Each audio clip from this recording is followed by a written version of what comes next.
성산문은 자신의 우상이었던 황희정승이 진실된 사람이 아닐 수도 있다는 생각에 심한 배신감을 느끼게 된다.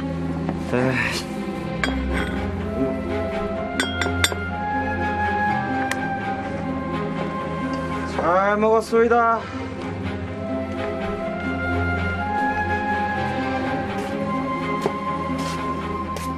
그때 성산문을 미행하는 이가 있었다.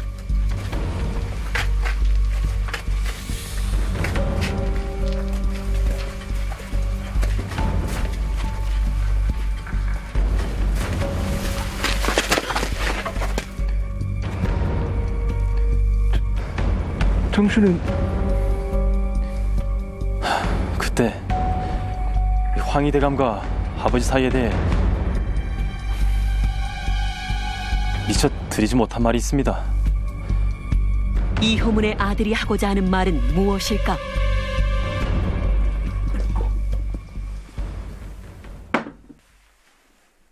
미처 하지 못한 말이라는 게 무엇이요? 그게 처음엔 아버님께서도 이 황희대감을 존경하셨습니다. 한데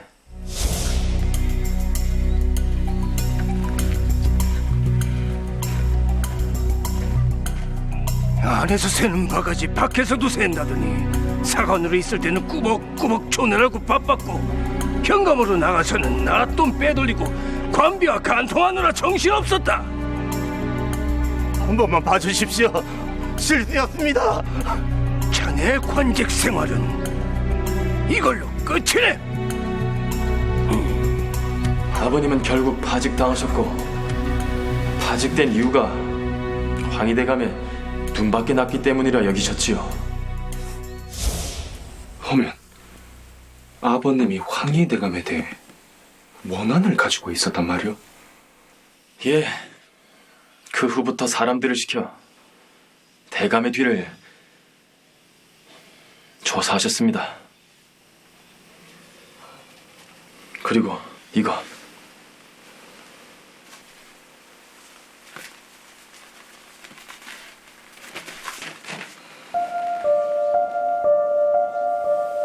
박포의 초 산내종과 계집종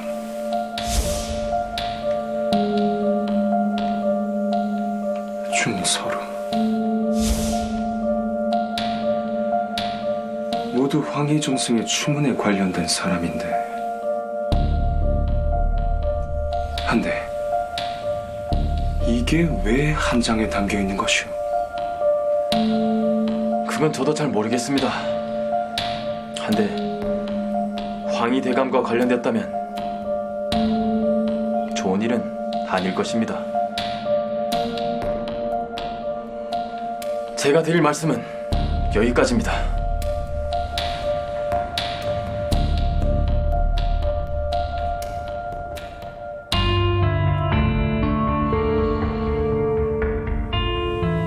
사관 이용은이 황희정승에게 원한을 가지고 있었고 뒷조사를 해서 정승의 은밀한 일들을 알아냈다. 하면 그때 다 공개했으면 될 일. 게다가 왜 이런 걸 작성했을까?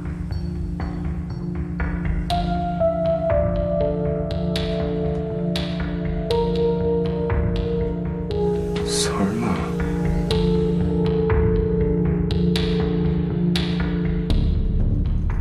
그게 무슨 말인가? 사초가 조작된 것이라니.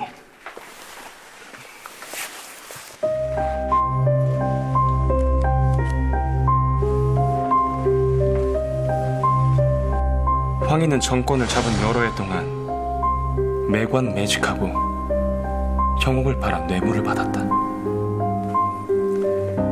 황희는 심술이 많아 자기를 거스르는 자가 있으면 몰래 꾸짖었다. 이혼문의 기록엔 황희 대감과 관련된 것은 온통 악평뿐이로구만. 제가 알아본 바에 따르면 그는 정승께 원한이 아주 깊었습니다. 허면 원한으로 인해 거짓 사초를 작성한 것이다. 하나, 그것도 추측이지 않나? 제가 재밌는 것을 하나 보여드리겠습니다.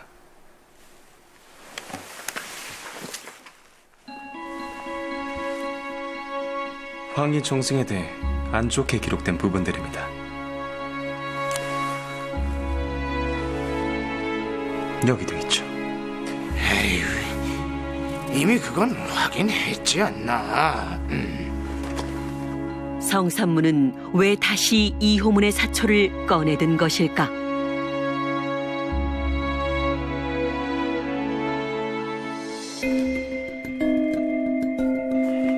아니, 이건 뭔데 그러십니까? 종이가 다르군. 황희 정승에 대한 기록은 후에 작성에 끼어 넣은 것이야. 예. 조지소에 들러 확인한 결과 이호문이 작성한 종이는 이해에 만들어진 것이 아니었습니다. 이 종이가 같다는 것이. 그렇지. 황희정승께서 친후의 부인과 정을 통했다니 말이 안 되지. 하면 사사로운 감정으로 기록한 것이 분명하니 삭제한들 무엇이 나쁘겠습니까? 허면 황희 정승에 대한 실록 기록은 자네가 맡게. 예. 황희정승의 성추문과 뇌물 스캔들에 대한 이호문의 기록은 거짓이란 판단에 따라 실록에 남기지 않는 것으로 중론이 모아진다.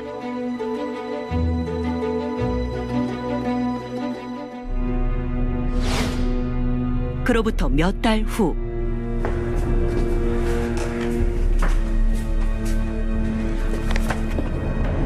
이게 대체 어찌 된 것인가? 응? 황희정승에 대한 이호문의 악평이 실록에 그대로 기록된 것, 어떻게 된 것일까?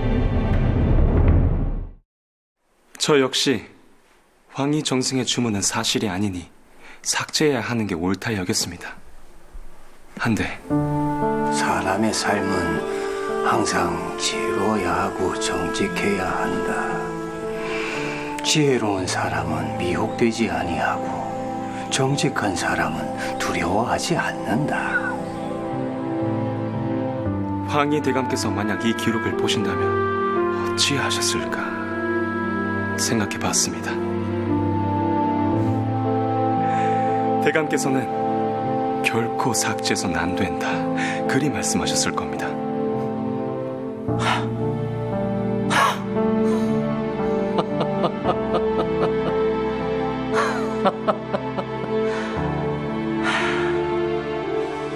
세종 임금께서 태종실록을 보자고 하셨을 때도 행여 수정되거나 삭제될까 염려돼 완곡히 거절하셨던 분이시지.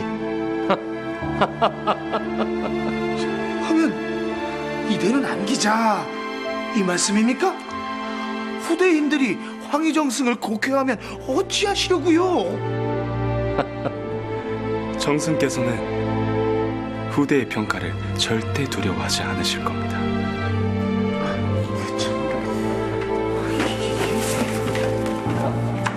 황희정승이 황금 대사원으로 불렸다라는 것과 박포의 처와 정을 통하였다라는 사관 이호문의 사초 내용 모두 세종실록에 기록이 되었습니다. 뿐만 아니라 세종실록 편찬 당시 사관 이호문의 사초 내용을 두고 끊임없이 의심하고 토론했다는 내용까지도 함께 기록해 두었습니다. 그로 인해 결국 황희정승에 대한 평가는 후대 사람들에게 맡기게 된 것이죠. 진실만을 기록하고 한번 기록된 것은 바꾸거나 삭제하지 않는다라는 것이 바로 조선시대 때 역사를 다루는 사관들의 정신이었습니다. 가짜뉴스가 판을 치는 요즘 세상, 기록의 무게를 중히 여길 줄 아는 조선시대 사관들의 정신을 떠올려 봐야 될 때가 아닌가 생각됩니다.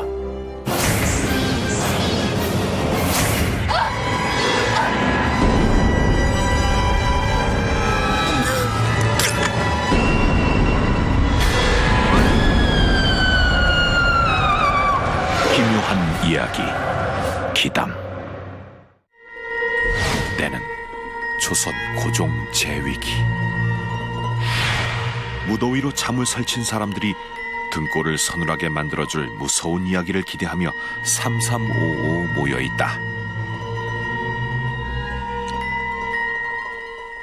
작년 이맘때쯤 말일세, 내가 아주 기이한 일을 하나 겪었네. 아마 동트기 전이었던 것 같은데 일이 있어 산에 오르고 있었지. 근데 중간쯤 갔나 뭔가 이상하게 보이더라고.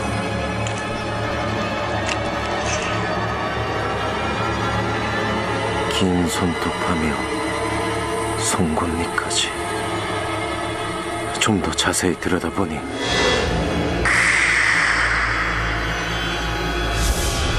그것은 인간이 아니었네. 그것은 바로 꿈이요.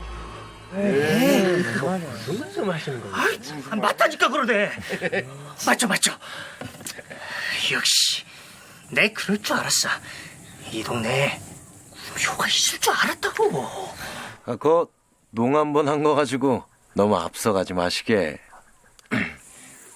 딸이, 그럼 우리 동네엔 꿈이 없는 거예요? 아니, 지금 네 뒤에 있는 것 같은데.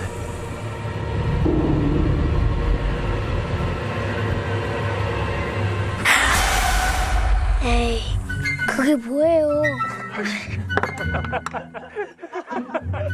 이름만 들어도 소스라치게 놀랐던 전설의 영물 구미호.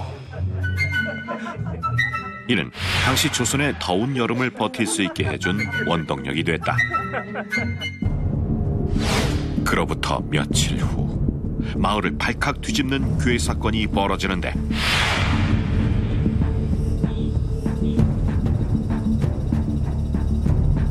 형님!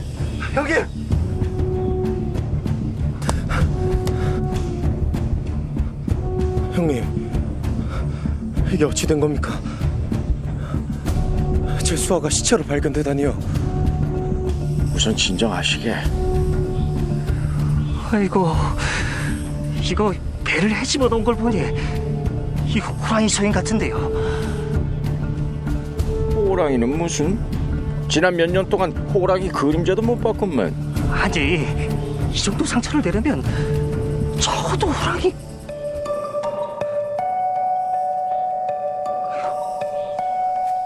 설마 구미호? 뭐야? 구미호가 진짜 있었던 거야? 이게 무슨 말도 안 되는.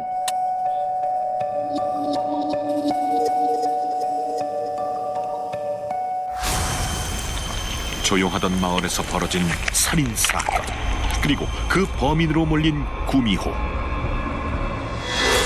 대체 이 마을에선 무슨 일이 벌어지고 있는 걸까?